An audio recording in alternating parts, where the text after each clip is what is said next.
Do'stlar, ahvolingiz yaxshimi? Biz hozir mana Yakan keldik. O, kaynimizda ko'rinib turg'ini bo'lsa, bizning Yakandagi sarxil yem-qashak ishlab chiqaradigan zavodimiz. Oldingi kuni men G'o'lji degan 30 ming tonnalik gangbansan, shu 3 talar birisi 10 ming tonna qo'naq patadi. Shikoyda hisoblab beqanlar 30 ming tonna qo'naqni 60 million pul oladi.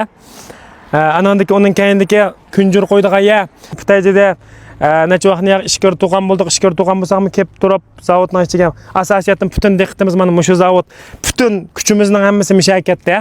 Hammanglar go'shxumarga bekrak kuchi deb qaraysizlar, amaliyotda butun kuchning hammasi mishada.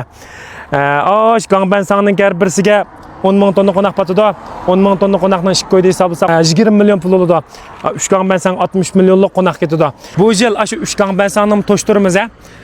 Balkim pul yetishi mumkin, yetmasligi mumkin. Qolganini bizning nurg'un do'stlar bor, ana u deyishimiz. Xo'sh, unda bo'lsa, bugun shu zavodning ichida uskunlarni tushiryapmiz. Funksiya qildigan, anandagi aralashtirdigan, funksiya qildigan emas, shu aralashtirdigan uskunlarimizni. Anandagi javban, javlang osmonga chiqqan 30 metr zavodning egizligi. Eng egizi gangbansang emas, qo'naq qo'ydigan askelat emas, uning yanida rasmiylik sex bor. Aningda egiz chiqadigan 30 metrdan egiz chiqadigan.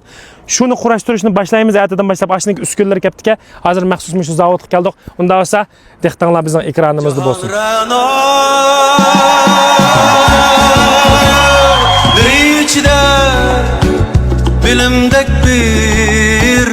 Bilimdek bir güzel yar yok. Bilimdin özgü tutkan yar bulur uga ida bar yok.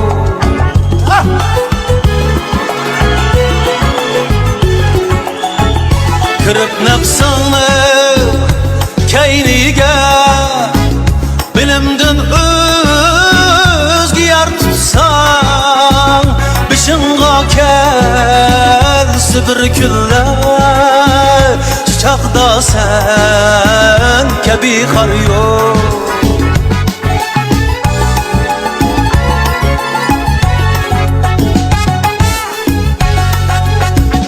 Harakat izlesen esla bilimdin özgü yar tutman. Harakat izlesen esla bilimdin özgü yar tutman. Senin kadrini saklaşta bilimdeki yaxşı hemkar yok.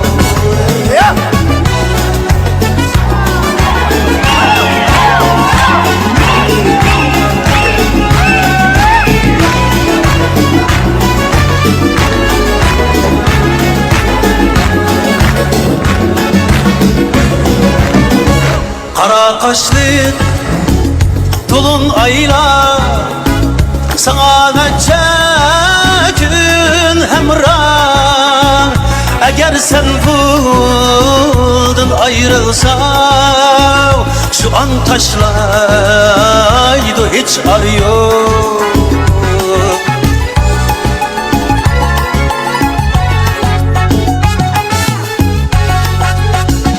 Duman kılma kaçan baktın geçer gelmem. Kayan kılma felekli hem kaçan baktın geçer gelmem. Bugün bayat sendek hiç gaday yok, belki karızdar yok.